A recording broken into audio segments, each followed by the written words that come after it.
15 months after divorce, the Mafia boss gets a call. "Sir, you were named as the father." The rain didn't fall in Ravensport, it attacked. It hit the pavement past midnight like tiny fists, turning the neon signs of the port city into greasy watercolors. Inside the rusted ore, the smell of stale beer and desperation hung thick in the air. I was hidden, jammed between a sputtering ice machine and a crate of cheap vodka, my breath catching in my throat. My name is Mara Linwood. By day, I'm a freelance illustrator chasing invoices. By night, I pour drinks in this dive to pay for the privilege. Tonight, the night shift had brought company. 3 men, none of whom were regulars, were tearing the place apart. Not breaking bottles, nothing that loud. This was quiet, methodical menace. One of them, a man with a face like a collapsed building, held my wallet. He was flipping through my cards, his dirty thumb smudging the plastic. "She ain't got shit," he growled, tossing the wallet onto the bar. "Just a library card and maybe $10. "She doesn't need money," another one said, his voice a slick hiss. He was the one in the cheap suit. He pulled a folded piece of paper from his jacket.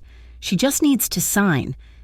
I pressed my cheek against the cold steel of the ice machine, praying they wouldn't look down.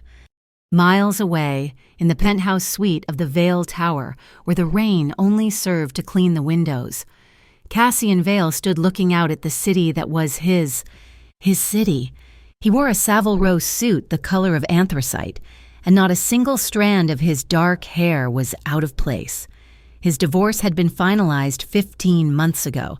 It was a sterile, bloodless affair, a merging of assets and then a clean severance. His private phone, the one not even his board knew about, vibrated on the glass desk.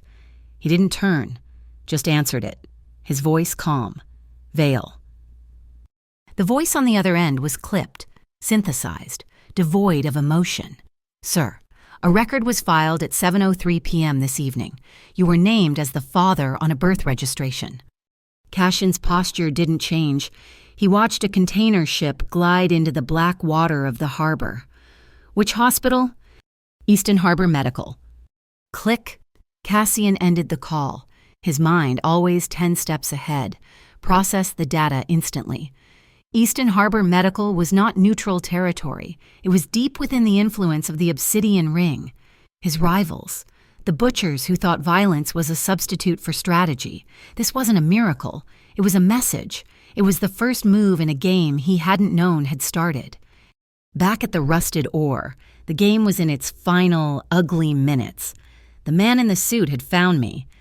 He hauled me out from my hiding spot by the arm, my bartender's apron tearing. He slammed the paper and a cheap pen onto the wet bar. "Just sign the protection agreement. Mara, $100 a week. Small price to stay healthy." I stared at the paper. It wasn't a protection agreement, it was a confession. A pre-typed statement saying I'd witnessed illicit activities and was willing to testify for the Obsidian Ring. It was a trap, woven from lies I'd seen brewing for weeks. "I won't," I whispered, my voice shaking but firm. "Wrong answer." The man with the collapsed face grabbed my wrist, trying to force the pen into my hand. I struggled, kicking back, but he was a mountain. He twisted my arm. "Sign it." The bell over the bar door chimed, a sound so gentle it was violent in the context. The rain dripped off a long, black wool coat. Cassian Vale stepped inside, flanked by 2 men who moved like panthers, their eyes scanning the room, logging the threats, the exits. They were professionals. The man holding me froze. Everyone in Ravensport's underworld knew Cassian Vale. He was a ghost story told to scare button men, the civilized monster who ran the Vale Syndicate with the precision of a surgeon and the ethics of a shark. Cassian didn't look at the thugs. He looked at me. He walked calmly to the bar, his shoes making no sound on the beer-sticky floor. He looked at my wrist, then at the man holding it. He didn't pull a gun. He simply reached inside his jacket and placed a knife on the bar. It wasn't a weapon, it was art, a silver stiletto, the hilt inlaid with obsidian. He slid it across the wood until it stopped, point first, inches from the thug's hand. Then, Cassian Vale smiled. It was a cold, polite, terrifying smile. "I believe," he said, his voice a low baritone that cut through the tension, "that you are inconveniencing the staff." The man with the collapsed face looked at the knife, then at Cassian, then at the two guards who were now positioned perfectly, cutting off any escape. He released my arm as if it were on fire. "We were just leaving," the man in the suit stammered, grabbing his cohort. "They didn't run. They simply evaporated, backing out into the neon rain, vanishing." The bar was silent, save for the hum of the dying cooler. I rubbed my wrist, my whole body trembling. Cassian Vale hadn't moved. His eyes drifted from my face to the bar, where a stack of cocktail napkins sat. On the top one, sketched in black ballpoint, was my latest drawing. It was the Ravensport skyline at night, the dark water of the harbor, and the skeletal frame of the Rookspan Bridge. It was a drawing of freedom, sketched from inside a cage. He picked it up, his gloved fingers careful not to smudge the ink. He studied it, his expression unreadable. Then his eyes met mine. It wasn't a spark, it was a collision. I saw a flicker of something, not kindness, but recognition, curiosity, and I knew he saw the same in me, not just a damsel, but a witness. We were two animals staring at each other across a divide, both wary, both wondering if the other was predator or prey. His phone buzzed again, a single, sharp vibration. He pulled it from his pocket, his gaze never leaving mine. A text. I saw the screen for only a second, but it was enough. It was a photograph of a hospital form, a birth certificate, and I saw my name, Mara Linwood, listed as mother, and next to it, under Father Cassian Vale. Below the image was a set of GPS coordinates, a harborside apartment. My blood turned to ice. Before I could process the impossible, my own phone, the cheap one I kept in my apron, rang. The screen read, "Unknown." I answered, my hand shaking so badly I almost dropped it. "You should have signed," the voice hissed, the same one from the bar. "You sign or you disappear. Mara, last chance." The line went dead. I was trapped. The ring on one side, and this impossible document on the other. Cassian Vale slid his phone back into his pocket. He had seen the terror in my eyes, heard the one-sided, whispered conversation. He had the instincts of a hunter, and he smelled the trap. He knew, with absolute certainty, that my trouble and his were now the same.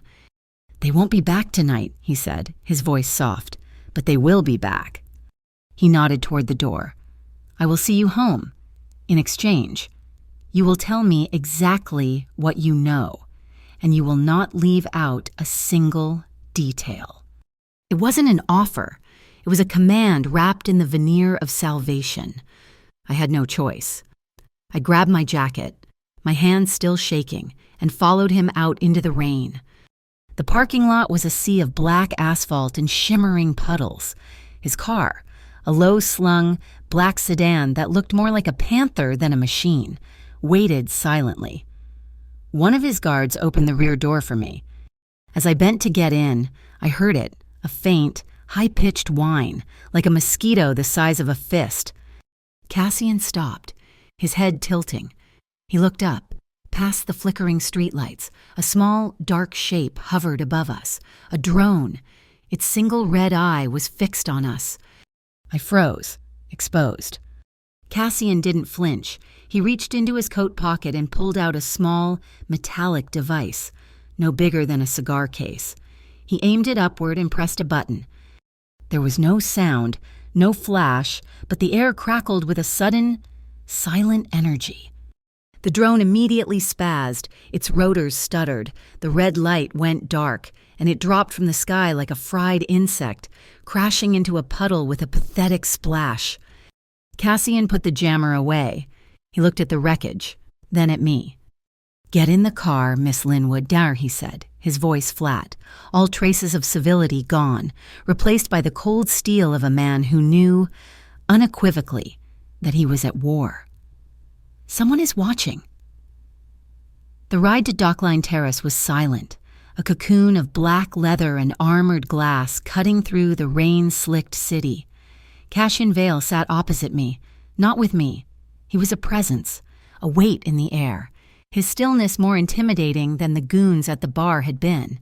His 2 men rode in a separate, identical sedan behind us, a perfectly choreographed shadow. My apartment building was a brick-faced walk-up from the 1950s, trying and failing to be charming. The lock on my door was shattered, the wood around it splintered, a crude, brutal entry. Cassian's men went in first.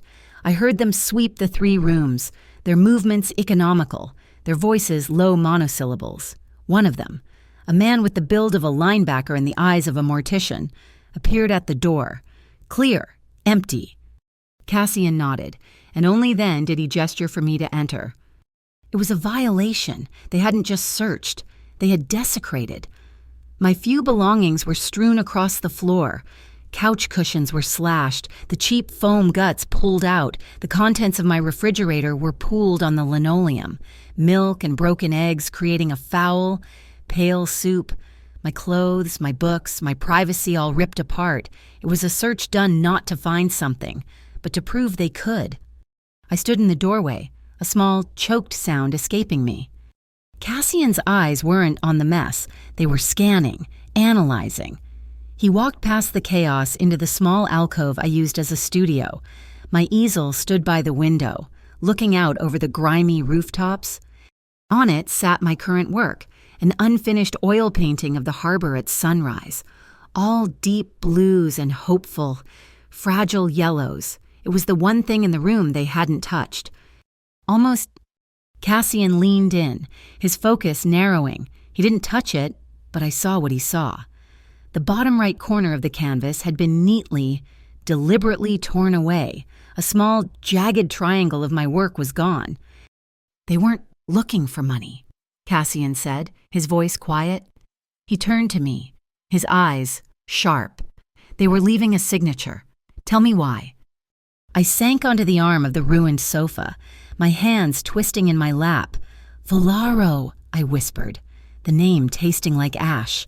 The Volaro Corporation. Obsidian Ring's money laundry, he stated.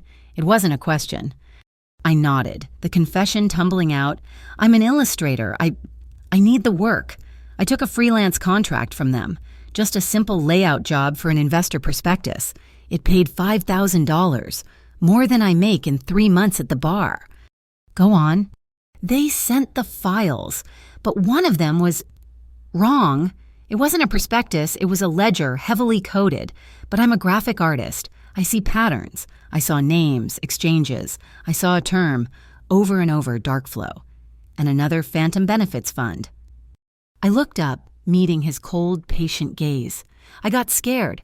I told them my software was incompatible, that I couldn't open the files, and I was terminating the contract. I sent back the advance. They didn't accept. He surmised.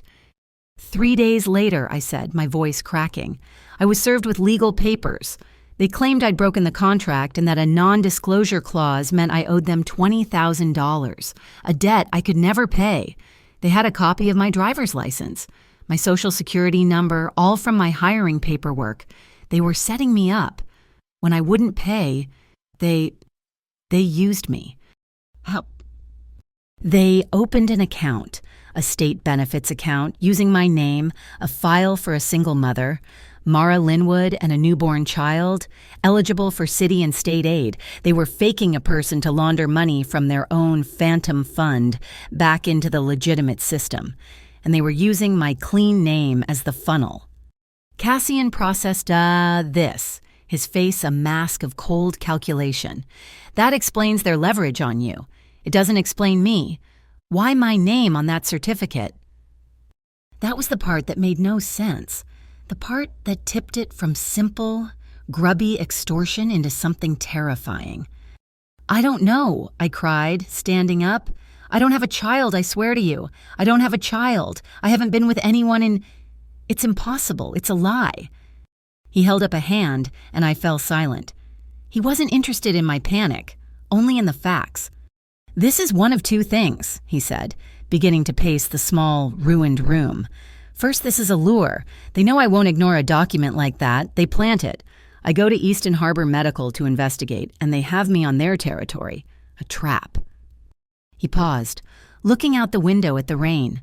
Second, it's a smear.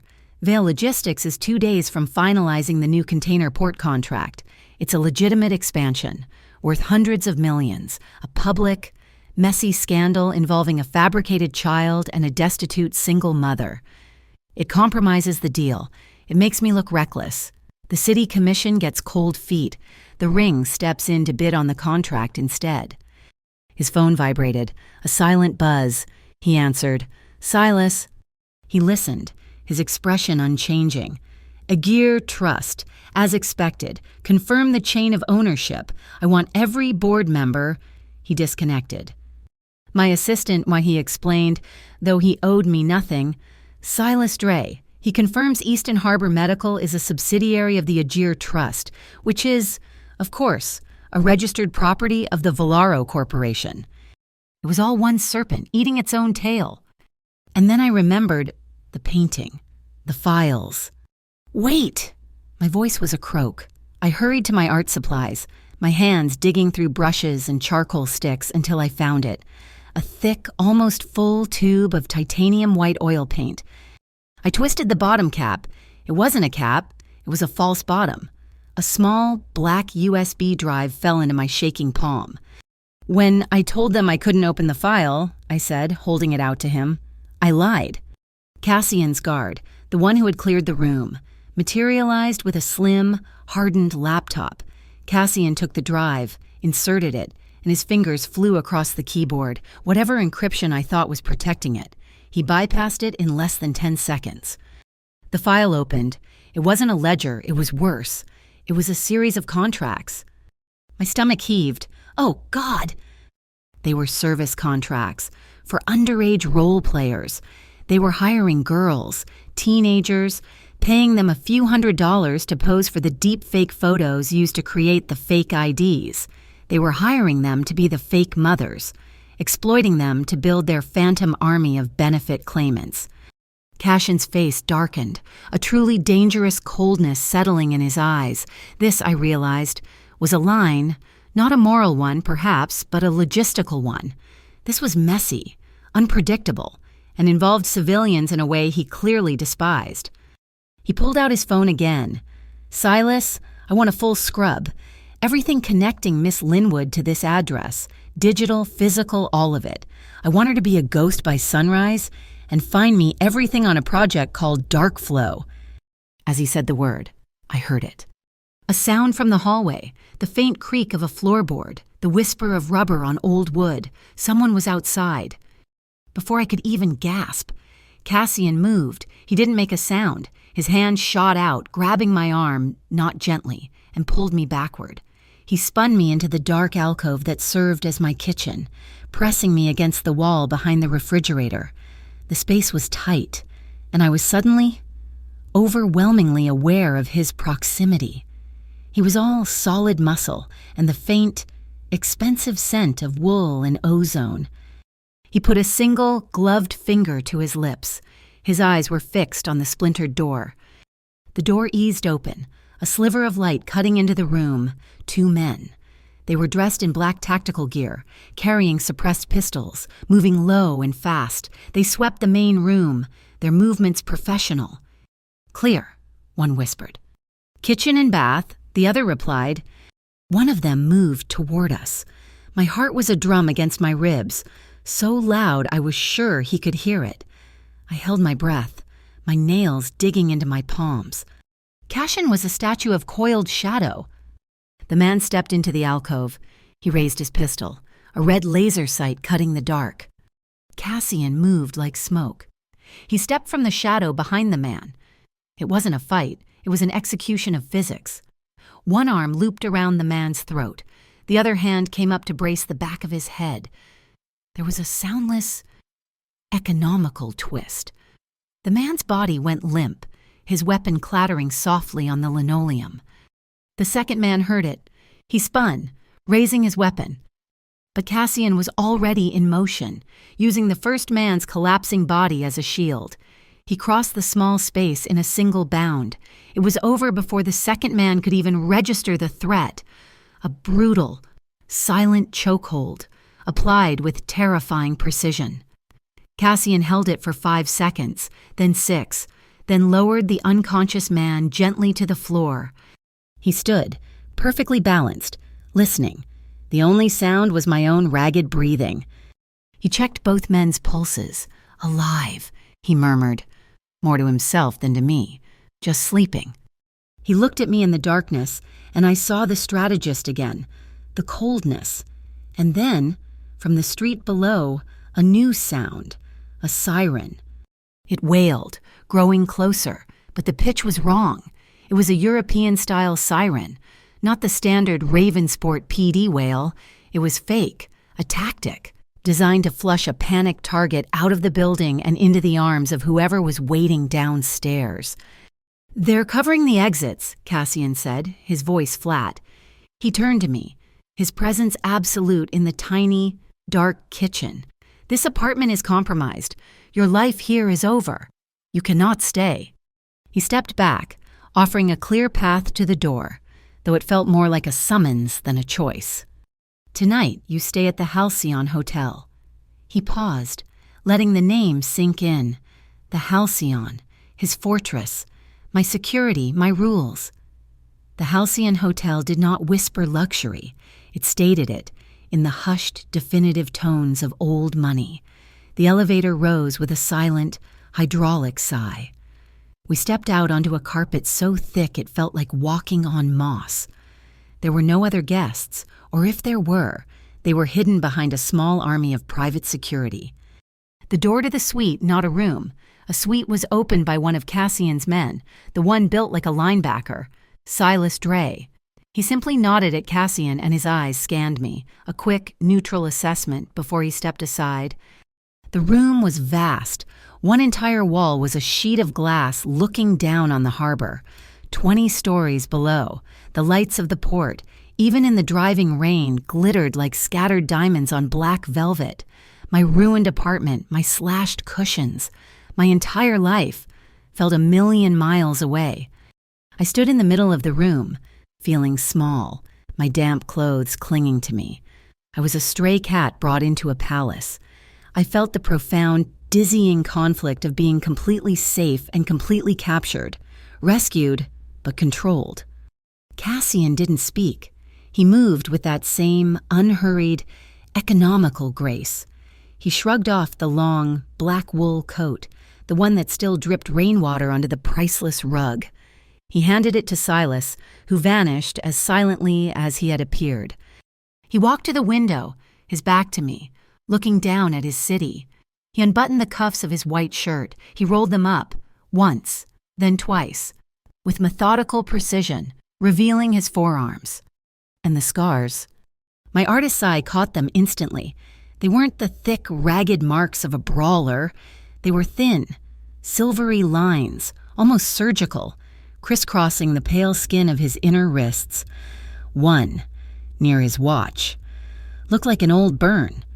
They were a story written in a language I didn't understand, but I felt an almost gravitational pull to read it, to trace the lines with my charcoal, to understand the man who wore them so casually.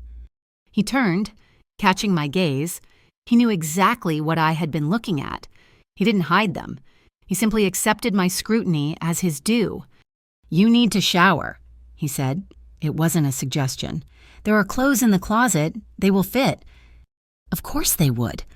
A man who controls everything would not fail at a simple detail like that. I wanted to fight him, to say something defiant, but the exhaustion was a heavy weight, and the memory of those men's hands on me, of the cold barrel of the gun, was still too fresh. I nodded, my throat tight. When I came out 20 minutes later, wrapped in a plush robe that felt like a cloud, my wet clothes a discarded memory, he was in the same spot. A tray now sat on the marble coffee table, bearing a silver pot of what smelled like tea, and 2 cups. He poured, "Drink. It will help with the shock." I sat on the edge of a long, velvet couch, as far from him as I could while still being in the room. I took the cup. The porcelain was warm. "Why are you doing this?" I asked, my voice barely a whisper. "You are a thread," he said, taking his own cup but not sitting. "A thread pulled from a tapestry I am watching. I need to know where it leads." "I'm not a thread," I said, a flash of my old fire returning. "I'm a person." "Are you?" He looked at me, his eyes analytical, not unkind but terrifyingly neutral. "Today, you were a liability, a piece of leverage, to them, and now, to me. I am simply more honest about it." "You like this," I said, gesturing to the room, the view, the silent control, this power. "I don't like it," he said, his voice quiet. "Control is not a luxury for me. Miss Linwood, it is a biological necessity. It is the only way I, and the people who depend on me, survive. It is the air I breathe." "Then we are different," I said, setting the cup down, my hands finding each other in my lap. "Because I need freedom to breathe. I need to draw, to create something out of nothing, to be unbound. That is my air." We stared at each other, two opposite poles of a powerful magnet, the man who lived by rigid, unbreakable rules, and the woman who lived by breaking lines on a page. The air between us was thick, humming with the things we weren't saying. The silence was broken by a sound so faint I almost missed it. Music, from a recessed speaker in the wall. A radio had been turned on. It was a slow song, a mournful saxophone weaving a melody of loneliness and rain. Cassian set his cup down. He didn't walk to me. He simply stood in the open space between the window and the couch, and he held out his hand. It was an invitation, a question, not a command. My heart did a stupid, painful lurch. I was terrified of him. I was terrified of the world that had tried to swallow me. But in that moment, the man with the scars on his wrist was asking, not taking. "One song," he said, his voice a low rumble beneath the music. I stood up, my bare feet sinking into the carpet. I placed my hand in his. His skin was warm, his grip firm. A low electric current passed from his palm to mine, a jolt of pure, undeniable life. He drew me closer, not into an embrace, but just into the formal space of a dance. I put my free hand on his shoulder. The muscle there was like steel beneath the fine cotton. We didn't really dance. We just swayed, moving in a slow, hypnotic circle, our feet brushing the carpet.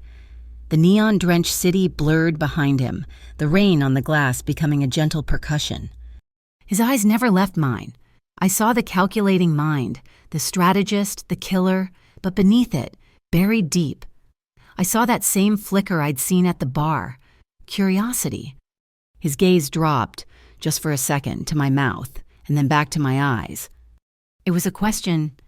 I didn't breathe. I didn't pull away. I didn't move at all. And that, I knew, was my answer. He leaned in. It was the slowest movement I had ever witnessed, a study in restraint. He gave me every second to turn my head, to push him away, to say no. I didn't. His lips touched mine. It wasn't a kiss of passion, not of hunger. It was a kiss of inquiry. It was soft, hesitant, and devastatingly gentle. It was a question being asked in a language I had almost forgotten. I felt a small, broken sound rise in my throat, and I answered. I leaned into him, just a fraction, my eyes closing. The kiss deepened, but the gentleness remained. His other hand, the one that wasn't holding mine, came to rest on my back. It was an open palm, spread wide, his fingers barely exerting any pressure. He was holding me, but not trapping me. He was respecting the space I had chosen to give. The saxophone faded, and the rain on the glass seemed to grow louder, filling the sudden silence. He pulled back, but only an inch. Our foreheads touched. I could feel his breath on my face, steady and warm. We stood there, suspended in the moment, two strangers who had just shared something intensely private. I was trembling, the fear, the adrenaline, the impossible. terrifying tenderness of the last 2 minutes, it was all too much. "Cassian," I whispered, not even realizing I had used his name. "I know," he whispered back, his voice rough. We were saying 1,000 things, things that couldn't be spoken aloud. The desire was there, a sharp, aching need that was as undeniable as the storm outside, but it was laced with the clear, cold lines of our reality. The song ended, the moment stretched. It was too much. I needed air. I took a half step back, a tiny, involuntary movement. He stopped instantly. His hand dropped from my back. He let go of my hand. He didn't pull me closer, didn't demand an explanation, didn't try to rekindle the moment. He simply halted, his body going still, giving me the space I had just silently asked for. That absolute, immediate restraint, that perfect, reflexive control was more intimate than the kiss. It was proof. He wasn't the men from the bar. He wasn't a brute. He heard my unvoiced no, and he obeyed it. I think I fell a little bit in love with him. Right in that moment, not with the mafia boss, but with the man who had stopped. He stepped away, turning toward the window, giving me a moment to compose myself. "You should sleep," he said, his voice even, though I could hear the faint strain in it. "Where?" I asked, my voice shaky. The suite was massive, but I only saw one bed in the adjoining room. "Here," he said, gesturing to the long couch. "We both will. His men are outside the door, but I will not leave this room." He didn't mean he was protecting me from the world. He meant he was protecting me from himself. He sat on one end of the velvet couch, and I sat on the other, a long, safe distance between us. The rain lashed the glass. I drew my knees to my chest, hugging them. Minutes passed. The adrenaline was fading, leaving a cold, heavy exhaustion in its place. I felt a slight shift in the cushions. I opened my eyes. Cassian hadn't moved closer, but he had leaned his head back, his eyes closed, his face etched with a fatigue that seemed to go soul deep. My hand was resting on the cushion between us. His hand, the one with the stories etched into the skin, moved across the velvet, his fingers gently, tentatively, covered mine. He didn't grab, didn't squeeze. He just covered my hand with his, an anchor. I turned my palm up, and our fingers laced together, a silent, shared pact. "When you are ready, Mara," he said, his voice so low it was almost lost to the storm. Not before. We didn't go any further that night. We didn't need to. We just sat in the dark, our hands clasped, our breathing slowly finding the same rhythm, 2 hearts beating a matched, wary tempo against the coming war. Outside, unseen by either of us, perched on the dark metal frame of the window, a lens the size of a pinhead recorded it all. It saw the dance, the kiss, the whispered promise. Miles away, Silas Dre, watching a bank of monitors, saw the feed. He saw the camera's location, marked its signal. He made a call. His voice clipped. "He's right, upper penthouse. Exterior window, frame mounted, take it out. Now." The enemy wasn't just observing. They were writing a script. We didn't sleep. As the first dirty gray light of dawn broke over the harbor, the tentative warmth from the night before was gone, replaced by a cold, sharp energy. The atmosphere in the armored sedan was pressurized, silent. We drove not to a corporate office, but to Vale House. It wasn't a skyscraper. It was a 5-story red brick monolith, an old textile mill from the 1900s that Cassian had gutted and rebuilt.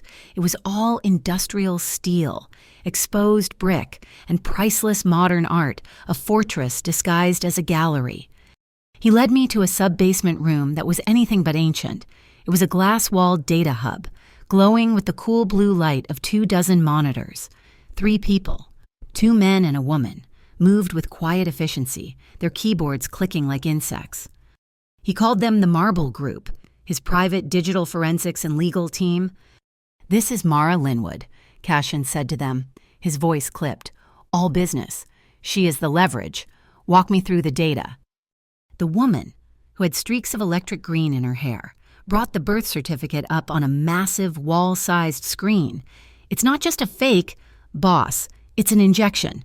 The Ravensport Vital Records system is blockchain-based, supposedly immutable. She typed, and a string of code filled the screen. This record, she pointed, was authenticated. It was signed using a District 7 administrative key. District 7's keys were revoked by the Bureau of Interstate Integrity 3 months ago, Cassian said, his eyes narrowing. That recall was public. Exactly, the woman said, a flicker of excitement in her voice. The BII recalled the active keys, but someone got their hands on the revoked master set. It still holds validation rights on older, non-updated nodes in the city network. This isn't a random hack. This is someone with access to a federal evidence locker, or an insider at the BII. So the document is technically legal, I whispered, feeling sick. Technically, yes, the woman said, giving me a sympathetic glance. A ghost in the machine. The physicals, Cassian said, turning to Silas, who stood near the door like a mountain. Silas stepped forward, placing a transparent evidence bag on the table.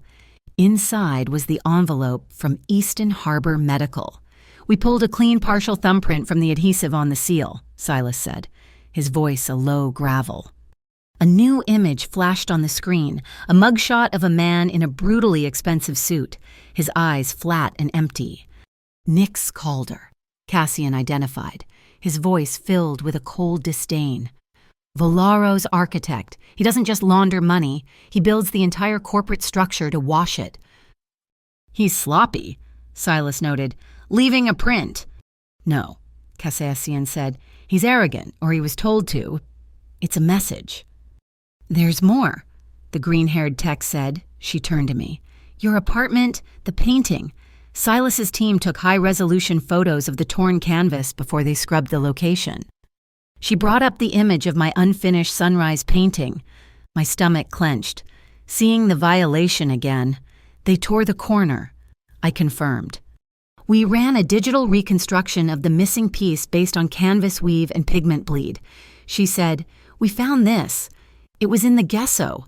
Under your paint. You must have painted over an old canvas. She applied a filter. A faint, complex logo sharpened into view. It was an acronym, P. K. I looked at Cassian. His jaw was tight. SPKRK unit, he said, the words tasting like acid. Special Port Anti-Racketeering Kinetics, a joint task force, supposed to be cleaning up the docks. They're dirty, I said. It was all clicking into place. The BIY, the Port Authority. They're either dirty or they're compromised, Cassian corrected.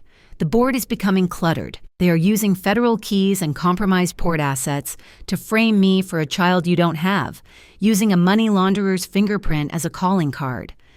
He began to pace, his controlled energy making the room feel smaller. This is messy. I despise messy. He stopped, turning to his team. We fight back. They've given us a weapon. This fictional child. His eyes were like chips of ice. Let's make it real. Leak a story to the press, a rumor. Cassian Vale, after a bitter divorce, is moving to claim a contested secret heir.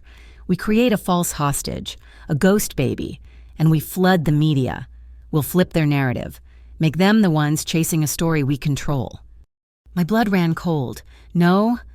The room went silent. Every eye turned to me. No, I said again, my voice stronger. I stood up from the stool I'd been perched on. That's what they did to me. That's their tactic. They invented a person. They use my name, my identity, as a tool to commit fraud. We can't do that to someone else. Not even a fake person. I won't be a part of it. Cassian studied me.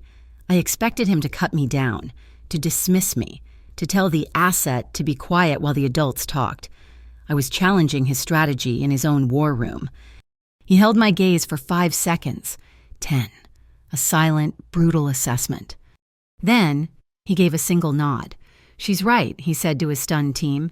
It's their method. It's low. We won't use it. He turned back to them. Then we go the clean route. It's slower, but it's defensible. The NOCC, Silas asked. The Northeast Organized Crime Commission, Cassian confirmed. They're independent, they aren't on Vallaro's payroll, and they hate the BII. Compile everything, the BII key analysis, the S.P.R.K. watermark, the Calder print, Mara's testimony, the dark flow contracts from her drive. Send it through the secure portal. We give them the pieces. Let them build the weapon. The team began working, a furious clatter of keys. As they did, a new sound filled the room, a synthesized, buzzing voice. Cassian had routed his private phone to the main console. It was the anonymous caller. "Sir," the distorted voice buzzed, "you were named as the father." The room froze. "The record has been updated," the voice continued, the mechanical tone making it even more sinister. "There was a clerical error. Your package is waiting for you. Please proceed to the Lambert Maternity Center." The call clicked off.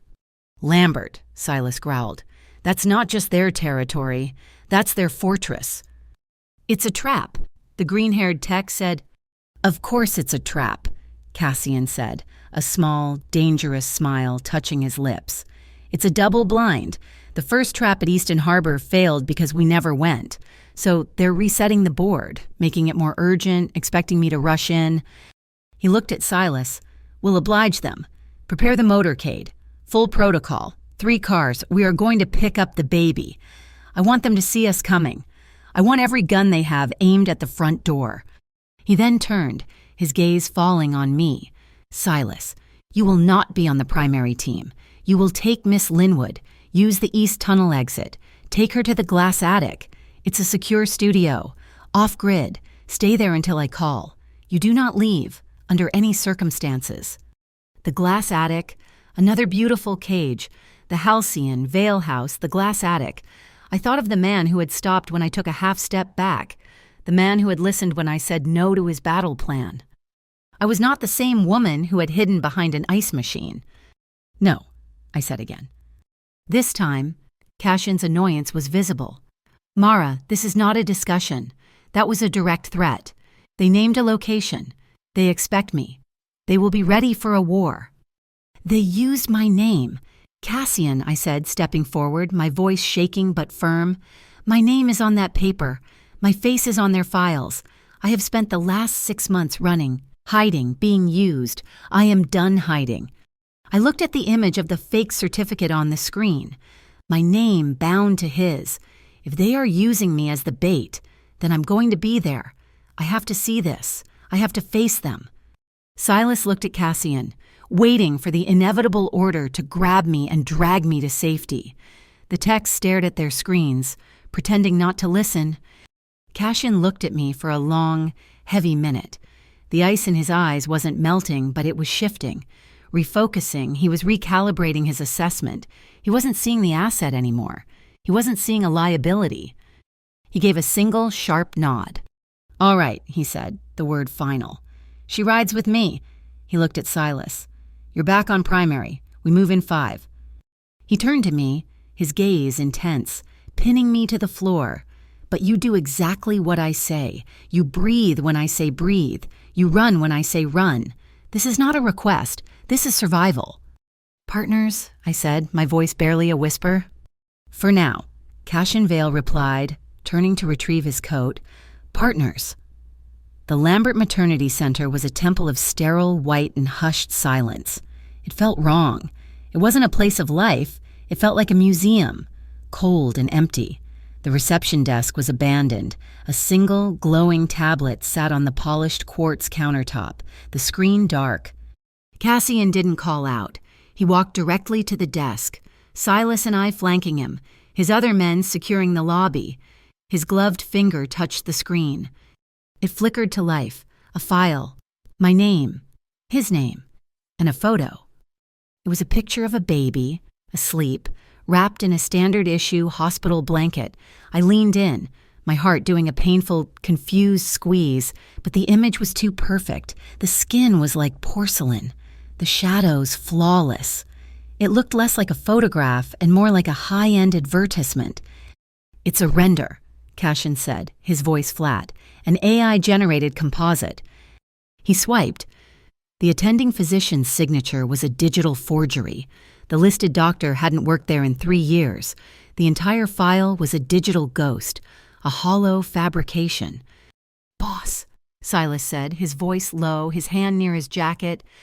I heard it too, the soft hydraulic shh of the main lobby doors sealing shut, the click of magnetic locks.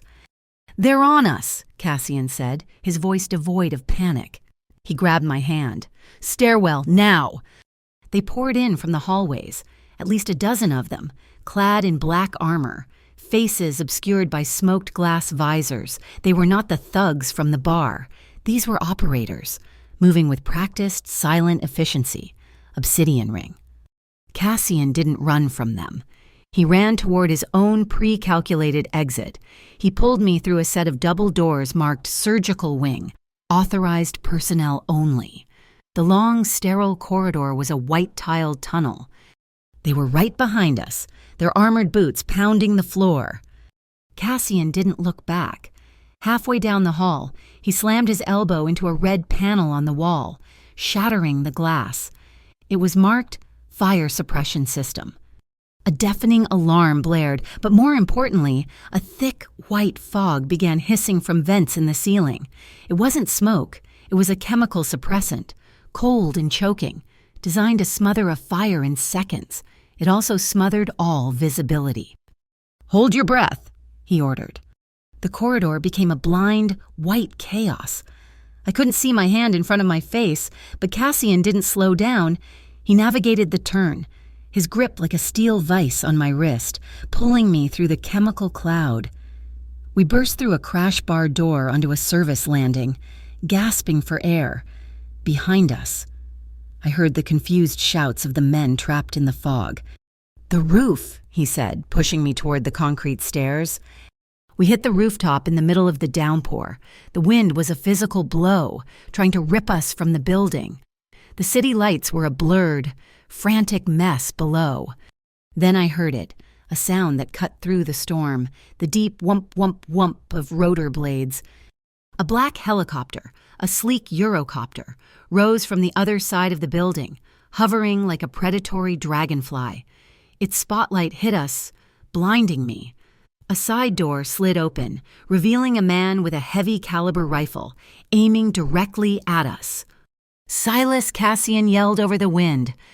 Silas Dre, who had taken a different stairwell to cover us, stepped out from behind an air conditioning unit. He wasn't holding a gun. He was holding a long, bulky device that looked like a futuristic rifle. He aimed at the helicopter and fired. There was a thud and a metallic whine. A small canister shot out, trailing a thin, dark line. A second later, it exploded in a spray of advanced polymer, a weighted net, strong as steel cable, unfurled in the air. The pilot didn't have time to react. The net tangled in the tail rotor. The helicopter convulsed. The tail swung wildly, the engine screaming in protest. The pilot fought it, but the machine was crippled. It spun, dropping fast, and crashed onto a lower section of the hospital roof with a sickening crunch of metal. It didn't explode, but it was dead. 3 of the ring members had made it to the roof behind us. They opened fire. "Move!" Cassian shoved me toward the edge of the roof, toward the fire escape. One of the gunmen rounded a ventilation shaft, his weapon raised, finding me in his sights. Cassian was faster. He disarmed the man in a brutal, fluid motion, a wrist lock that sent the gun skittering across the wet roof. The man stumbled, falling to one knee. He looked at Cassian, his hands raised in surrender. I braced for the shot. The man was a witness. He was a threat. Cassian didn't shoot. He stepped forward and drove the heel of his palm into the man's collarbone. A single, precise, non-lethal strike. The man collapsed, unconscious. I stared, in the middle of a firefight, with his life on the line. He had made a choice. He hadn't destroyed the threat. He had neutralized it. He protected. He didn't just annihilate. As the man fell, his armored sleeve rode up. On his wrist, I saw it, a tattoo, stark black against his skin. It was a stylized V inside a jagged, obsidian circle. "Cassian!" I yelled, pointing. His arm, the tattoo. I had seen it before. It was the watermark, The logo from the Volaro documents, the dark flow ledger on my USB drive. Cassian's eyes met mine. The connection was made. The money and the guns were one and the same. "Fire escape," he yelled. We scrambled onto the metal platform. Bullets began to rain around us, striking the steel with blinding spang sounds, sending hot sparks flying past my face.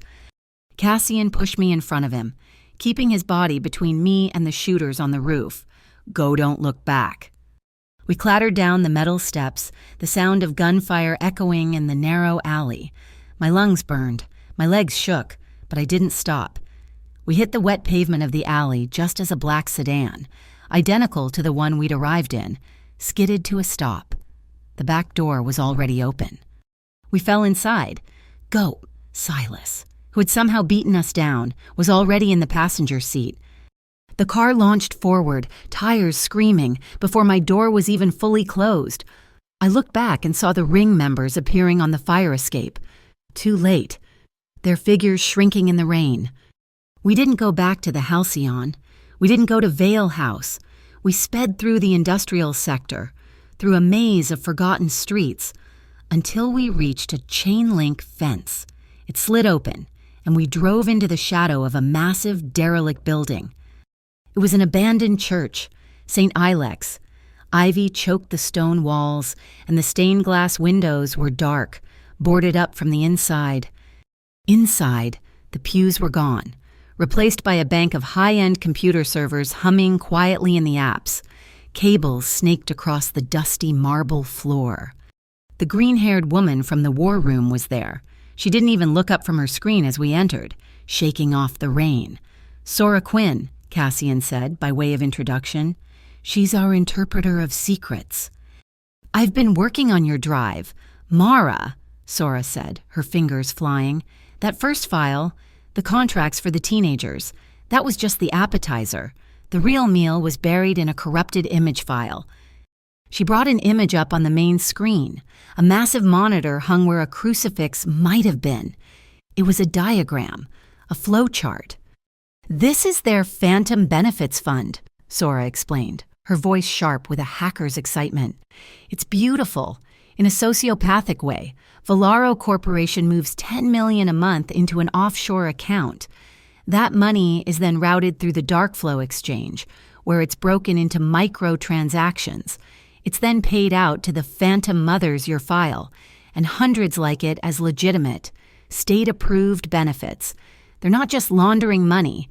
They're using a deep fake army of fake single mothers to steal grant money from the city itself."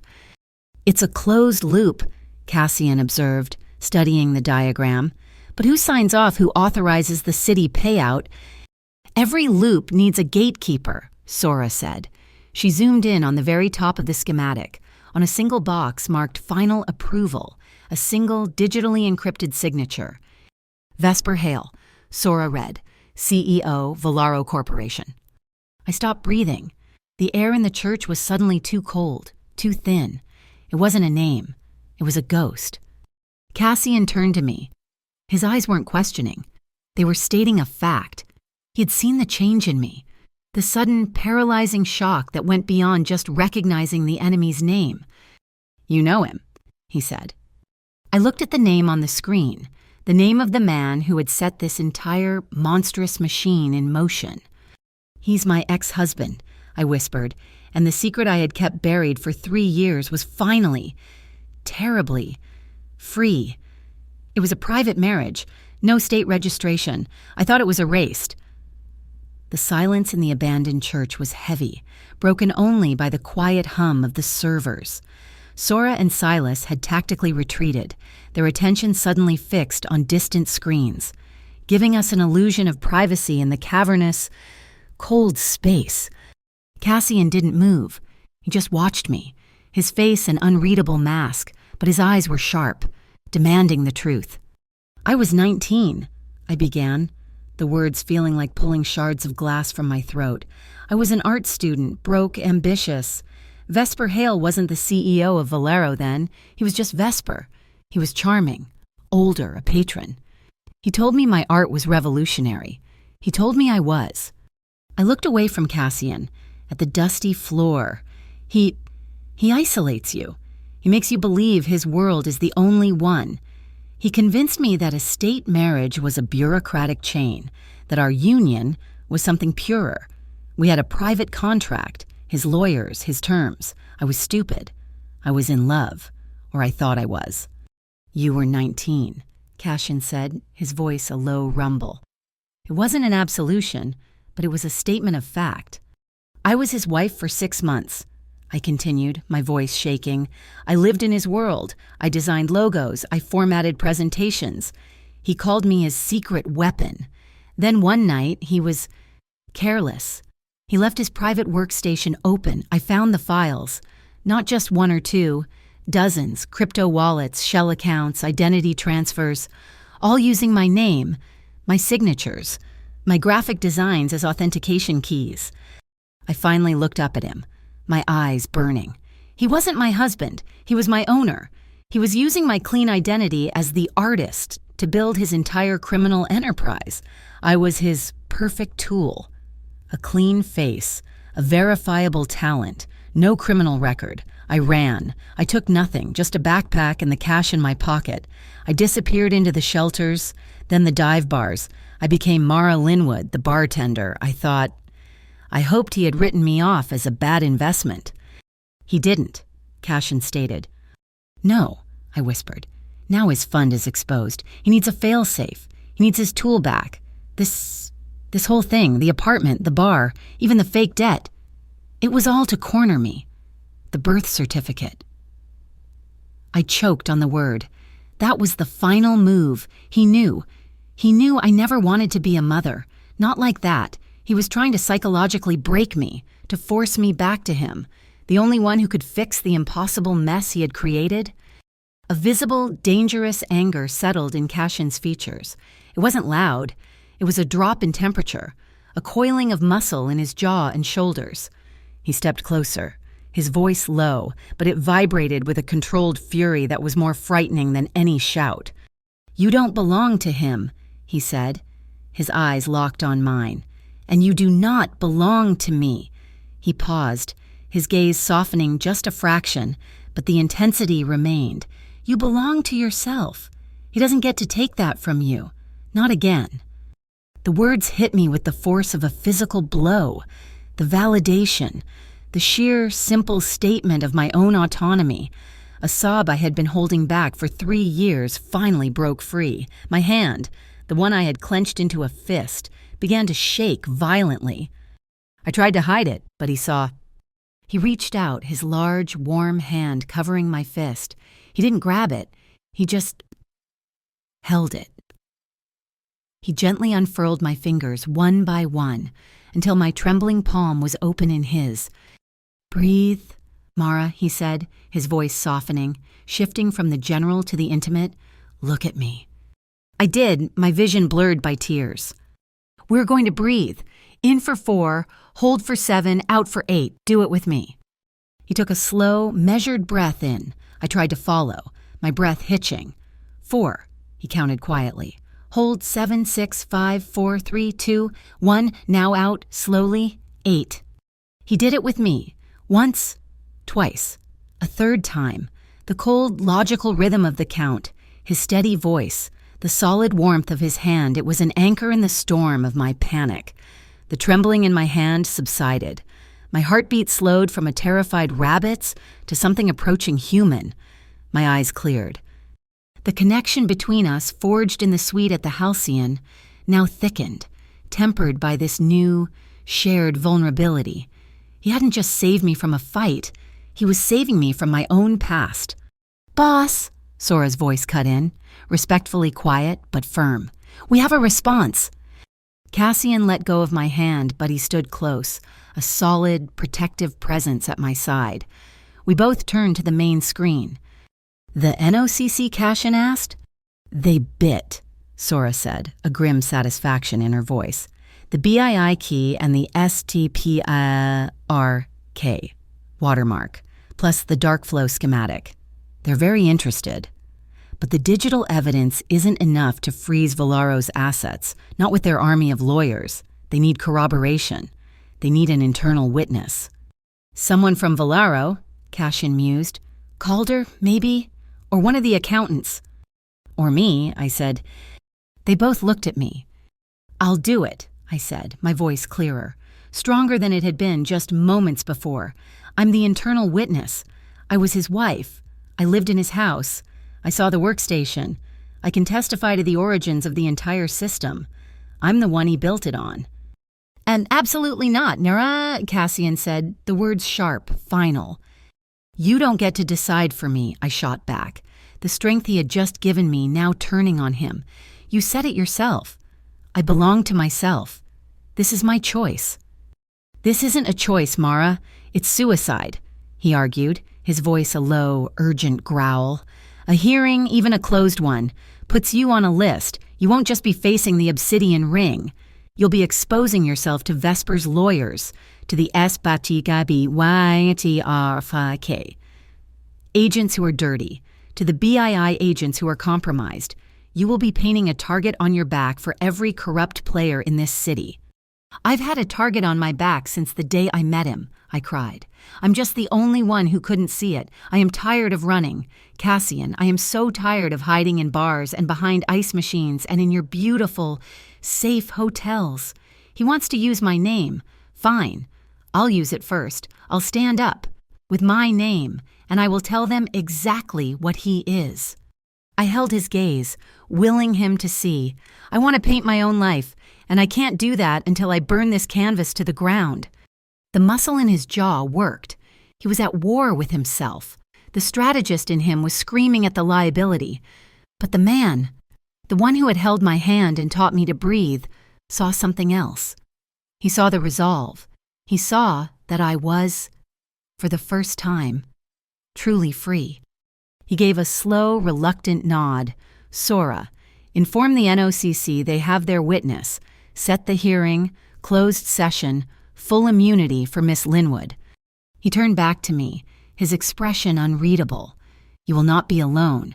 My security will be inside that room and outside it, but after it's done, you'll need a different kind of armor. He paused, a new, unexpected thought seeming to form. Vale House, the gallery on the main floor. It's private, invitation only. When this is over, I'm giving you the main wall, your first exhibition. My breath caught. An exhibition in the Vale House gallery. Cassian, It's not a gift, he said, cutting me off. It's a statement, a declaration. You told them you were an illustrator. You will show them you are an artist. It's a promise. Mara, a life after. A promise. It was the most powerful thing he could have offered. My phone buzzed in my jacket pocket, the one I'd had at the bar, the one they'd used to threaten me. I pulled it out, a text from an unknown number. It wasn't words. It was an image. It was a simple black silhouette of a newborn, rendered in a cold, clinical gray, but it was the eyes. They were filled in with a piercing, familiar, stormy gray. Vesper's eyes. My stomach dropped, the blood draining from my face. It was a message of pure, psychological terror, a deep fake of a child I'd never had, given the eyes of the man I'd fled, and he was trying to dig that fear of motherhood, that hook, back into me, to break my will before I could even speak. I must have swayed, because Cashin's hand was suddenly on my arm, steadying me. He saw my face, then took the phone from my numb fingers. His reaction was immediate and cold. A flash of pure, unadulterated hatred crossed his features.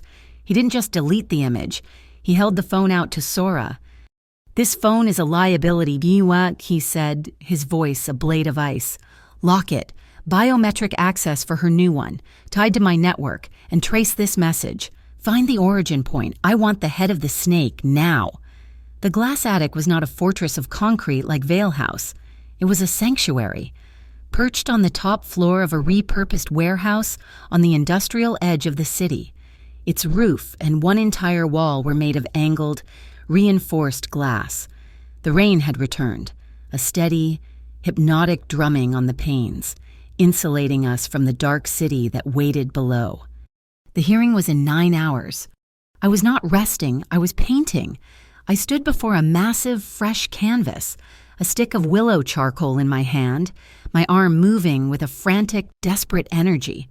I was sketching the outline of the Rook's Span Bridge, but the lines were angry, slashing, the perspective skewed and falling.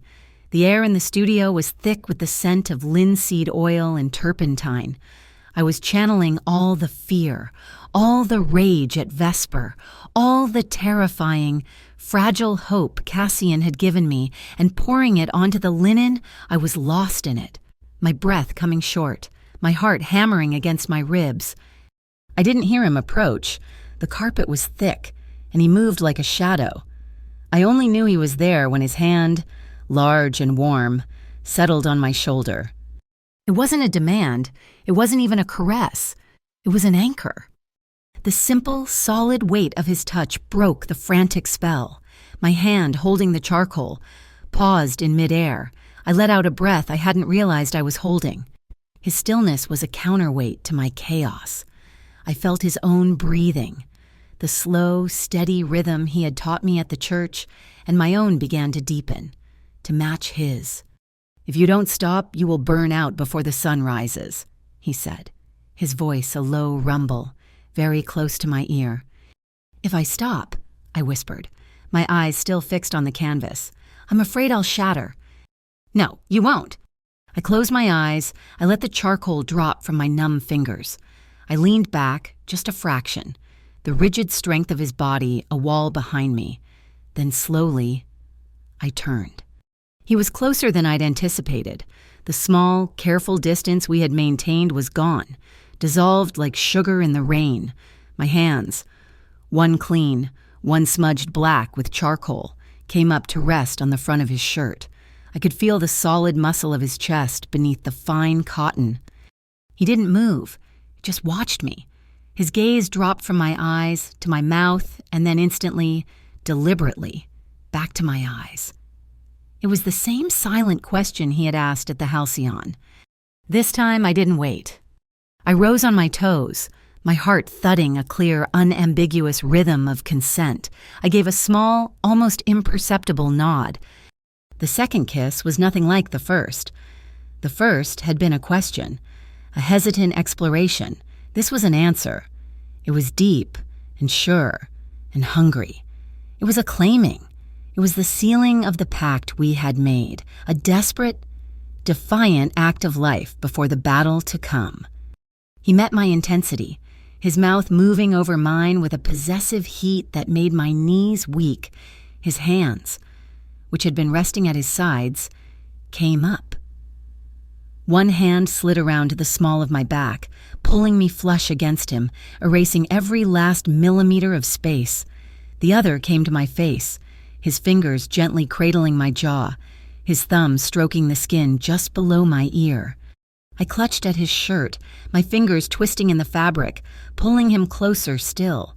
His suit jacket was a barrier, and with a low sound of impatience, he shrugged it off, letting it fall in a heap on the paint-splattered floor. He broke the kiss only to move, drawing me away from the easel, toward the open center of the studio. We stopped, his body a warm shadow against the rain-lashed glass. He glanced at the chaotic, angry painting I had started, the one that represented my past. A rare, small smile touched his lips. He reached out, not for me, but for the large drop cloth folded on a nearby chair. With a flick of his wrist, he unfurled it, draping it over the easel, completely covering the canvas. "I want you to be the focus tonight," he whispered, his voice rough. He was releasing me. For these few hours, I was not the witness. I was not the victim. I was not a pawn in his or Vesper's game. I was just Mara. He drew me down onto the long, low couch that faced the glass wall.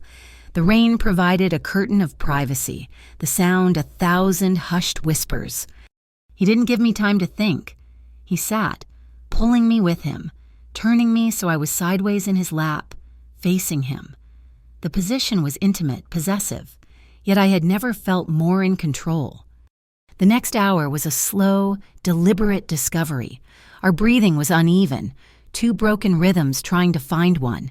His kisses were long and deep, then soft and searching, trailing from my mouth to my jaw, to the hollow of my throat. My hands were no longer clinging to his shirt. They were in his hair, which was thick and soft, my fingers tracing the shape of his head, learning him. His hands were a contradiction. They were the hands of the man who had neutralized 2 attackers with terrifying, silent efficiency. But on me, they were a revelation. They moved with a reverence, a restraint that was more intoxicating than any demand. His palms were warm, tracing the line of my spine, my shoulders, my arms, as if he were memorizing me. He explored, but he never crossed a line. I did not draw first. "Mara," he murmured against my skin, the name a statement, not a question. "Cassian," I breathed back, my voice trembling. It was reassurance. It was encouragement. The passion was a quiet, burning fire, a stark contrast to the cold, pounding rain outside. My back arched as his touch found the sensitive skin on my side, and my breath hitched. His eyes, dark and intense, were locked on mine. He was watching me, reading every flicker of emotion, every silent signal, and in his gaze, I saw no monster.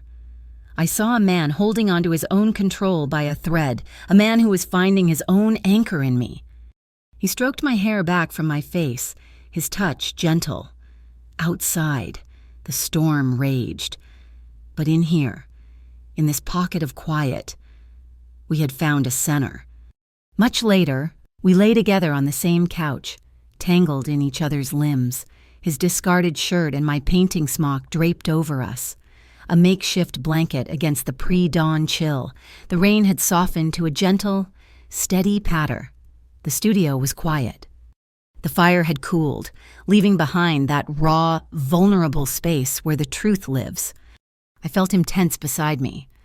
"I am afraid," he said, his voice so low, so void of its usual command that I barely recognized it. I lifted my head from his chest to look at him. His face, in the gray, watery light, was stripped bare of its armor. He looked tired. "You," I whispered, "the man who isn't afraid of anything." He opened his eyes, and the shadows I saw in them made my heart ache. "I am," he admitted. "I'm afraid of what I have to become to win, that in order to protect what I am building, I will become the monster. The thing I've always fought against, that I'll use the violence, and one day, I won't be able to stop."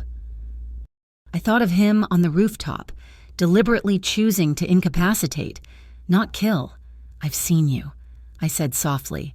"I've seen you choose." "And I confessed, my turn, am afraid of being owned. I'm afraid that my choice is just trading one cage for another, that to be safe from Vesper, I have to become yours, that my freedom is just an illusion." He shifted, turning onto his side, his body pressing against mine. He took my hand, his fingers lacing with mine, that same solid grip from the halcyon. "You will never be mine, Mara," he said, his voice raw with a sincerity that vibrated through me. "You will only ever be yours. My promise to you.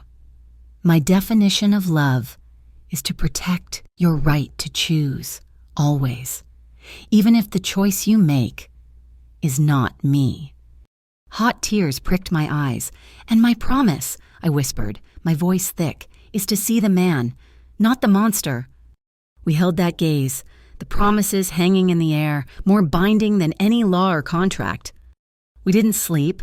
We simply held each other as the first, tentative rays of dawn began to touch the glass ceiling. The light, pale gold and pink, spilled into the studio, striking the draped canvas. I looked at it. The angry, chaotic sketch I had made felt like a lifetime ago. In my mind's eye, beneath that cloth, a new vision was taking shape. It was a portrait of Ravensport, but it was not the dark, neon-soaked city I had always painted. This canvas was full of warm colors, of light breaking through storm clouds, of the Rook Span Bridge not as a barrier, but as a connection. It was the city as seen through his eyes, a place of order and promise. It was the city after the storm. I knew what I would paint for the gallery. I knew what I would paint after. The hearing room was a box of brushed concrete and cold, white light. It was designed to strip you bare, to make you feel small and exposed. There was no warmth, no art, just a long, polished table and the expectant, weary faces of the 3 Northeast Organized Crime Commission members. I sat at the table, Cassian on my right, his lawyer on my left. Silas and Sora were in the back row, a quiet mountain of muscle and a kinetic spark of green-haired energy, their laptops open. Across from us sat Vallaro's legal team, a row of identical, expensive dark suits. "Miss Linwood," the lead commissioner said, his voice flat, "please, in your own words, explain your connection to the Phantom Benefits Fund." I took a breath, remembering Cassian's hand in mine, his promise. I belonged to myself. I didn't talk like a victim. I talked like the artist who had seen the design. I spoke clearly, my voice, surprisingly, not shaking. I explained the digital pipeline. I described how my stolen identity was the seed for an algorithm. I explained how they use deep fake technology to generate hundreds of other identities, all based on my initial clean file. I described the Darkflow exchange not as a criminal enterprise, but as a simple, elegant system for one mother to pay another, creating a web of false transactions. It wasn't just money laundering, I finished, looking directly at the commissioners. It was an assembly line. They were manufacturing ghosts. The room was silent. Vallaro's lead counsel stood up, a thin man with a smile like a razor cut. A fascinating, creative story. Miss Linwood, truly, but it is just that, a story. The NOCC's time is valuable. My client, Mr. Hale, is a philanthropist. The charges are baseless. In fact, he said, turning to the commissioners, we have evidence that the true threat in this room is Mr. Vale. He nodded to his aide. A screen descended from the ceiling. We have acquired footage, the lawyer said, of Mr. Vale's business practices. Play the file. The video was grainy, time-stamped from 3 nights prior. It showed a dark alley, a figure, clearly identifiable as Cassian, his build, his coat. His movements was standing over another man. The man was pleading. The Cassian figure didn't speak. He just moved. A brutal, efficient, terrible series of strikes. It was vicious. It was an execution. A commissioner gasped. Mr. Vale. Cassian didn't even flinch. He just watched the screen with a look of cold curiosity. A lie, I whispered. It's a deep fake, Sora called out from the back, her voice ringing with confident contempt. The lawyers snapped at her to be silent. Please, Cassian said, his voice a calm baritone. He gestured to Sora. My analyst, let her speak. Sora stood. That file, counselors, what's its hash? Vallaro's lawyer sneered, but his tech, seeing the commissioner's nod, read off a string of code. Sora's fingers flew. Got it, and there it is. She projected her own screen onto the wall. Gentlemen, the video's core metadata was patched. Specifically, the temporal stamp was overwritten. According to the kernel log, the file itself was altered exactly 27 milliseconds after its creation timestamp. It's a fake, and a sloppy one. They didn't even clean the log. The lawyer's face went white. Before he could recover, the BII representative, a sweaty man in a cheap suit, spoke up. This is all a distraction. The core issue is the compromised federal key. We at the Bureau of Interstate Integrity acknowledge there was a security lapse. The District 7 key was misplaced. Misplaced, Cassian said, his first word in an hour. It's an internal matter. The BII man blustered. For all we know, the Vale Syndicate's own hackers spoofed our servers to obtain it, to frame Vallaro. Cassian didn't raise his voice. He didn't argue. He simply nodded. Once. To Sora. Sir, Sora said, her voice dripping ice. "These are the authenticated server logs from the Agir Trust, obtained legally 6 hours ago under a data preservation warrant. Please note timestamp 0200. 3 days ago. That is a direct download of the BIID 7 key. It wasn't misplaced from a federal office. Sir, it was downloaded from inside Valaro's financial hub." The room exploded. The BII man was sputtering. Then, the main screen flickered again. All the chaos stopped. Vesper Hale's face filled the room. He was in a bright office, a bookshelf behind him, a picture of polished, philanthropic sincerity. He smiled, a warm, false, terrible smile that chilled my blood. "Gentlemen, I apologize for this circus," he said, his voice as smooth as oil. "The Valaro Corporation is a pillar of Ravensport. This phantom fund is a gross mischaracterization of a private charitable initiative to support at-risk mothers." I laughed. It wasn't a happy sound. It was sharp and cold, and it cut him off mid-sentence. Every eye turned to me. Vesper's smile faltered, his eyes narrowing, that old, cold flash of ownership returning. "A private initiative," I said, my voice shaking, but this time with rage, not fear. I reached into my bag and pulled out a single, folded document. I placed it on the polished table. "Mr. Hale is very fond of private initiatives." I said to the commissioners, "This is a private marriage contract, signed by me at 19 and by him." Cashin's hand under the table covered mine, a silent, solid support. Vesper's mask didn't just crack, it shattered. "That is an illegal, non-binding document," he snarled, his civility gone. "I know," I said, my voice suddenly calm, "but it's the signature that's interesting." I pushed it toward the lead commissioner. "My counsel had the ink on my signature line tested. It's a proprietary conductive ink. It registers on secure biometric pads, and it's traceable. Its chemical makeup is a trademark of the senior partners at Valaro's legal firm." The room was dead silent. I had just, with one document, tied Vesper Hale personally, physically, to the act of my fraudulent manipulation.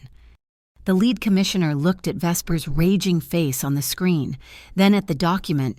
He picked up his gavel. "This hearing is suspended. All Valaro assets registered in Ravensport are hereby temporarily frozen, pending a full investigation, and a summons is issued for Mr. Vesper Hale, in person. He has 72 hours to appear before this commission."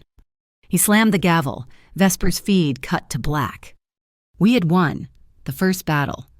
We left the room, a tight knot me, Cassian, Silas, and Sora. The adrenaline was so high I felt dizzy. Cashin's hand was on my back, guiding me, a protective, solid presence. We entered the secure parking garage, a subterranean tunnel of concrete and flickering yellow lights. "That was," I started to say. "Beep!" A high-frequency tone, so sharp it made me cry out and cover my ears. It lasted only a second. Then, click. Every light in the tunnel went out. The emergency exit signs died. The world plunged into absolute, suffocating darkness. It was an electromagnetic pulse, a localized trap. I heard the scrape of boots on pavement. "Corridor 6, Cassian yelled, his voice a harsh command in the dark. He grabbed my arm, yanking me out of the open and against the cold concrete wall. Green, ghostly lights appeared. Night vision goggles, at least 8, maybe 10 figures, armored, fanning out from a service elevator, obsidian ring. "Get the woman," one of them shouted. They were here for me. "Silas," Cassian yelled. On it!" Silas's voice came from the dark. I heard a click and a whir. From the far end of the garage, a car roared to life, a black sedan, its lights flashing, tires squealing as it peeled out, a perfect bait car speeding toward the opposite exit. The green-goggled figures immediately turned, distracted, and fired. Now, Cassian pulled me, and we ran. We weren't running from them, we were running past them. In the confusion, Sora was right behind us. We dove into a narrow, dark, technical passage I hadn't even seen. We ran, our footsteps echoing, until we burst through another door and into the main Pier 9 tunnel. Our armored sedan was there, waiting, its engine humming. We piled in, Silas already in the driver's seat, and we launched into the tunnel. Headlights flooded our rearview mirror, 2 black SUVs, obsidian ring, right on our tail. "They were in the walls," Sora yelled from the back seat. The tunnel was a nightmare. Old, leaking water rained down from the ceiling. The lights flickered, casting strobe-like shadows. The SUV behind us slammed into our bumper. The car fishtailed, and I was thrown against Cassian, his arm a steel bar across my chest, holding me in place. "They're trying to push us into the pylon," Silas yelled, fighting the wheel. The SUV hit us again, harder. Sparks flew as we scraped the concrete wall. "This exit," Cassian commanded, pointing to a service ramp that seemed to lead to a dead end. "Boss, that's a wall," Silas yelled. "It's a fence. Hit it." Silas didn't hesitate. He yanked the wheel, flooring the accelerator. We shot up the ramp. There was a chain-link fence, and we smashed through it like it was paper. We were airborne for a second, then crashed down onto a concrete floor, inside a building. The car skidded to a stop. We were in a vast, dark, cavernous space. The air was frigid. "Out now," Cassian ordered. We scrambled from the car. The sound of the SUVs crashing through the fence behind us echoed in the space. Cassian led us behind a stack of massive, metal-skinned pallets. He hit a large, red button on the wall. A heavy, insulated door, the size of a building, began to groan shut, sealing the entrance we had just used. A moment later, the pursuing SUVs, their lights now on, skidded to a stop in the warehouse, trapped. Cassian hit another switch. Rows and rows of harsh, industrial lights flickered on, illuminating a massive, freezing warehouse. We were surrounded by floor-to-ceiling shelves stacked with frozen goods. "Where are we?" I whispered, my breath pluming in the cold air. Cassian looked at the trapped, confused men from Obsidian Ring, now fanning out from their vehicles, guns raised. "Home turf," Cassian said, his voice a blade of ice. "Welcome to Vale Logistics, cold storage." The heavy insulated door sealed with a deep pneumatic thud. A moment later, I heard the definitive metallic clang of external magnetic locks engaging. We weren't just in a fortress, we were in a tomb. The lights, harsh and fluorescent, cast long, terrifying shadows down the aisles of frozen goods, and it was cold. Not just cold, but a deep, penetrating, industrial freeze that stole the air from my lungs. A low, powerful hum vibrated through the concrete floor, the main refrigeration units, kicked into overdrive. "They've locked us in," Silas growled, his breath pluming in a thick cloud. "And they're dropping the temperature. They're trying to freeze us out." The Obsidian Ring team, at least 10 of them, were fanning out through the canyon-like shelves. They were trapped in here with us. They were hunters. We were prey. Cassian pulled us behind a 20-foot-high rack of frozen fish, the air thick with the smell of ice and salt. He drew his weapon, not an automatic, but a sleek, heavy pistol. Silas had one too. Sora was already at a nearby maintenance terminal, her fingers flying, jamming a bypass key into the port. "They're cornered," Silas whispered, his eyes scanning the aisles. "We take them." "No," Cassian said, his voice sharp and absolute in the freezing air.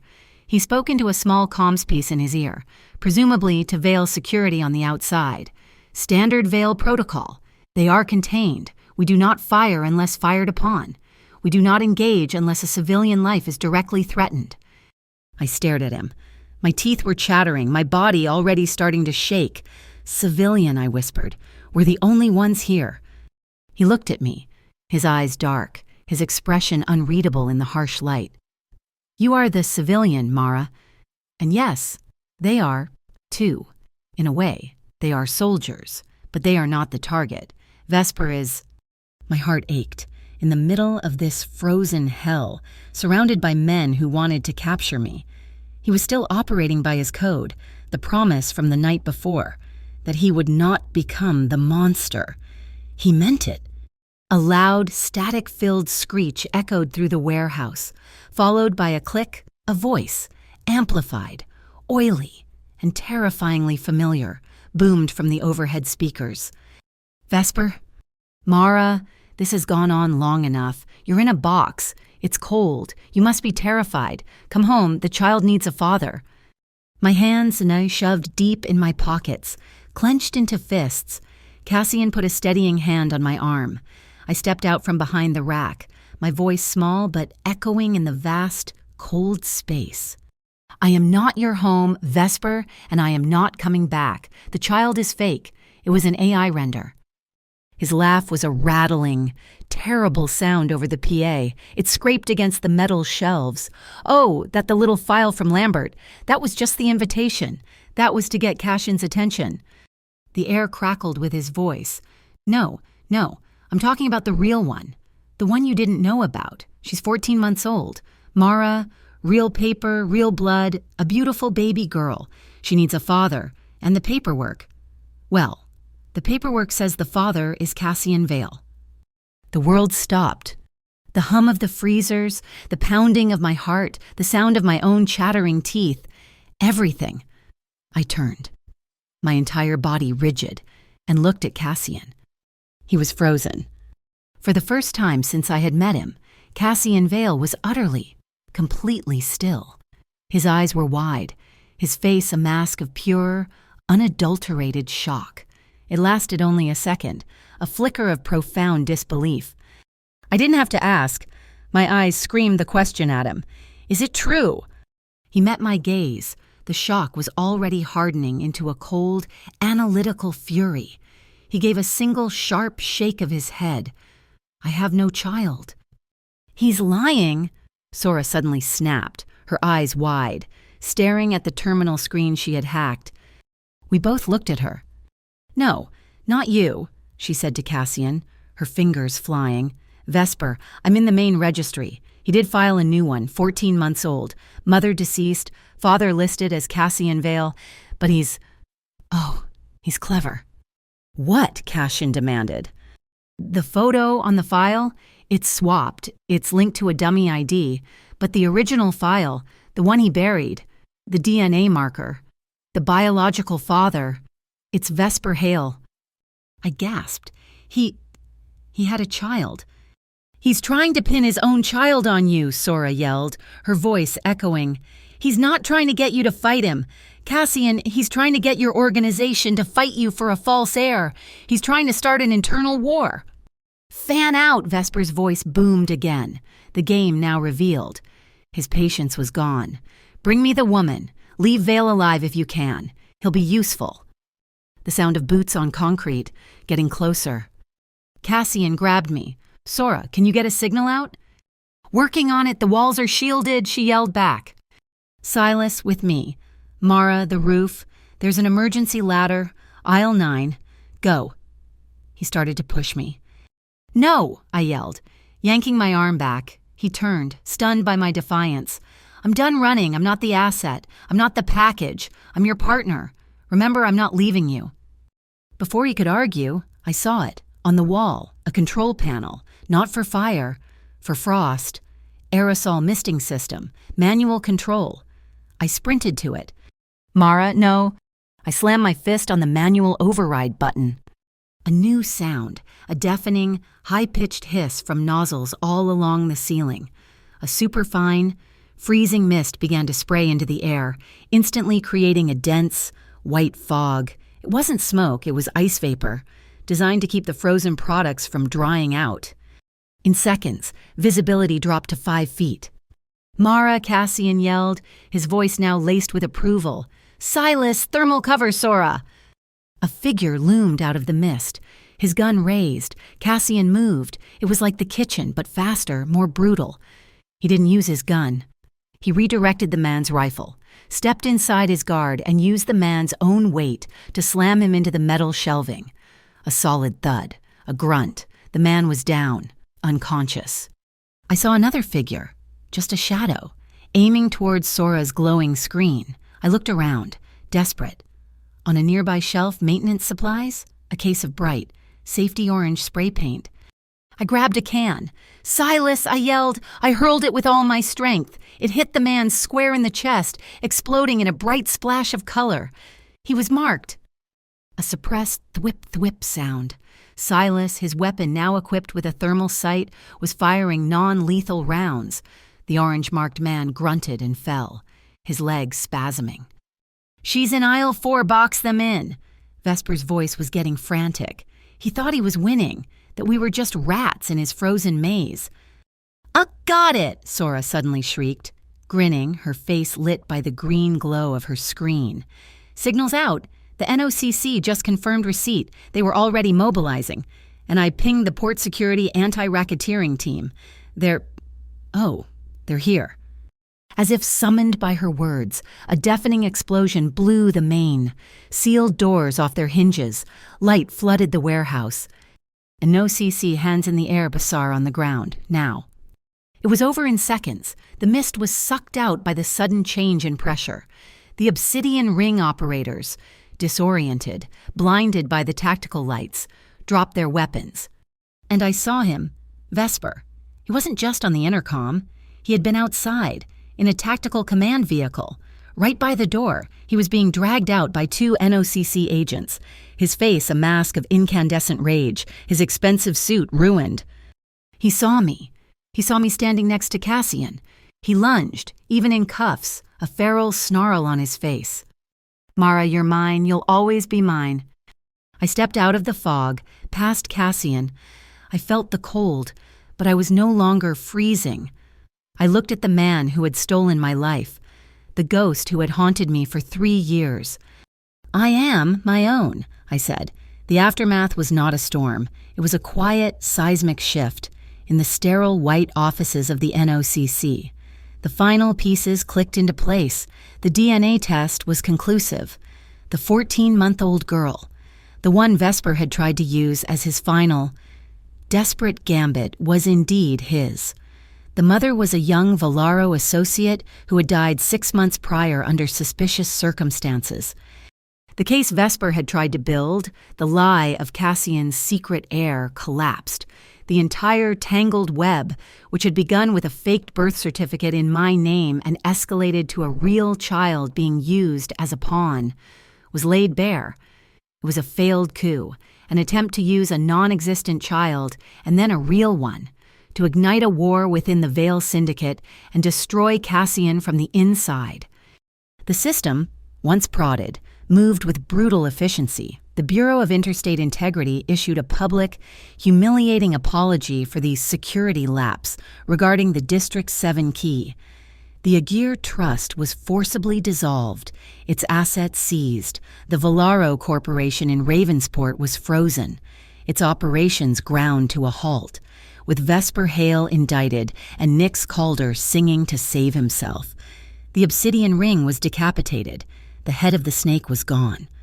A month passed. The city, my city, felt different. The air was cleaner. I stood in the center of the Vale House Gallery, the main floor, with its 20-foot ceilings and immaculate white walls, was silent. I was preparing. My exhibition was titled Weathered Light. It was a collection of 12 new paintings. They were all landscapes of Ravensport, but not the dark, neon-soaked city of my fear. They were the city in the moments just after a storm, the Rook's Span Bridge painted in warm, hopeful golds and pinks, the harbor, its water a deep, calm blue reflecting a clearing sky, the glass attic, its windows shining like a beacon. And in the bottom right corner of each painting, I had painted a small, subtle QR code. When scanned, it led not to my artist portfolio, but to a newly established fund, financed by the seized assets of the Aguirre Trust, the Digital Victims Recovery Fund, my past repurposed. I was fixing the last label when Cassian entered. He wasn't in his usual sharp suit. He wore dark trousers and a simple black cashmere sweater. He looked softer, younger, but his presence still filled the room. He stopped, looking at the paintings, his eyes moving from one to the next. He said nothing for a long time. "You've captured it," he said finally, his voice quiet. the hope. It was always there, I said, turning to him. I just couldn't see it. He walked over to the old, carved mahogany desk in the corner. He picked up a single, modern steel key. "The gala is in 3 hours," he said. "The press is waiting, but before that..." He held the key out to me. "This isn't for the gallery. This is for the office on the top floor, the one next to mine. It's empty." I looked at the key. "It's not a gift, Mara," he said, his voice serious, his eyes holding mine. "It's a business proposition. I need someone to run the Vale Art Endowments, the galleries, the grants, someone with an eye for what's real." He smiled, a small, genuine smile. "I'm offering you a partnership, your gallery, your office, your way." I took the key. It was heavy and warm from his hand. "An equal," I said. "Always," he replied. The opening night was a blur of noise, lights, and champagne. The main hall, under its massive glass dome ceiling, was filled with the elite of Ravensport. They weren't just the underworld. They were the city's politicians, its artists, its old money families. I saw Sora, her green hair a bright spark in the crowd, laughing with Silas. I saw the NOCC commissioner, his face stern, giving a nod of respect to Cassian. I felt a hand on my back. I turned, and Cassian was there, immaculate in a black tuxedo. The music, a lively jazz piece, had just faded. A slow, quiet ballad began to play.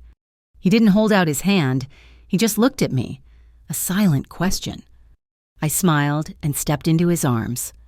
He pulled me close, his hand resting on the small of my back, his other hand holding mine. We moved slowly, the entire, glittering, noisy room fading away until it was just us, the music, and the stars visible through the glass dome above. We didn't speak. We just danced, our breathing in sync, his chin resting lightly on my hair.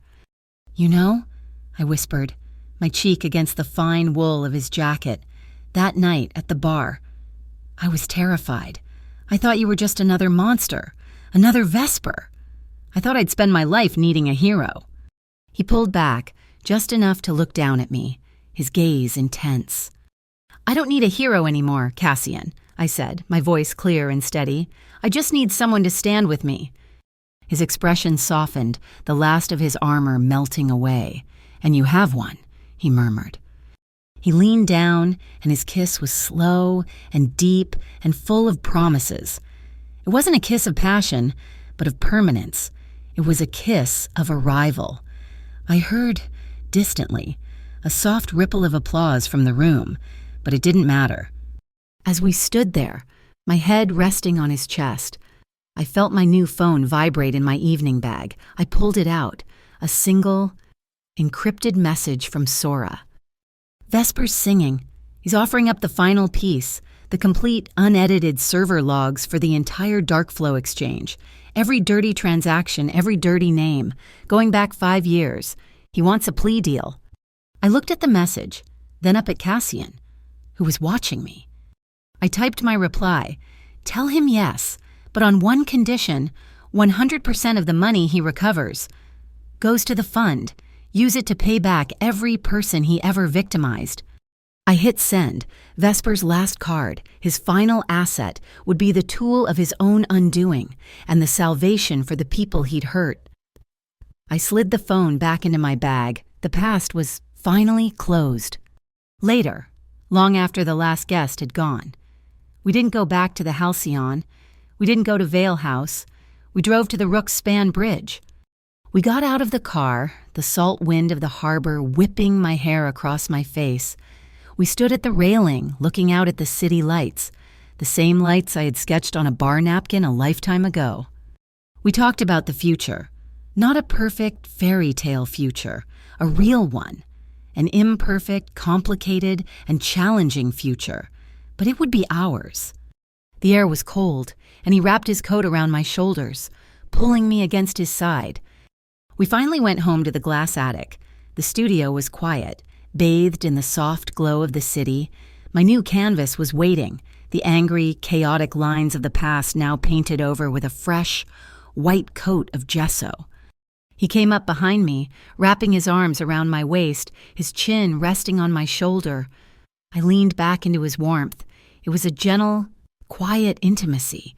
His lips found my neck, a slow, tender kiss that sent a shiver through me. My shoulders, which had been tense for 3 years, finally relaxed. I turned in his arms, my eyes closing in absolute trust, and let the old chapter end and the new one begin.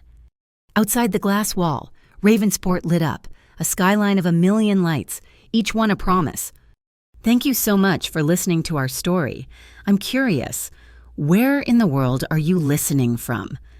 Let me know in the comments below so we can connect. And if you enjoyed this journey, please subscribe to our channel, Mafia Boss Stories, and give this video a like. It would also be a huge help if you support us by hitting the hype button, so this story can be heard by even more people.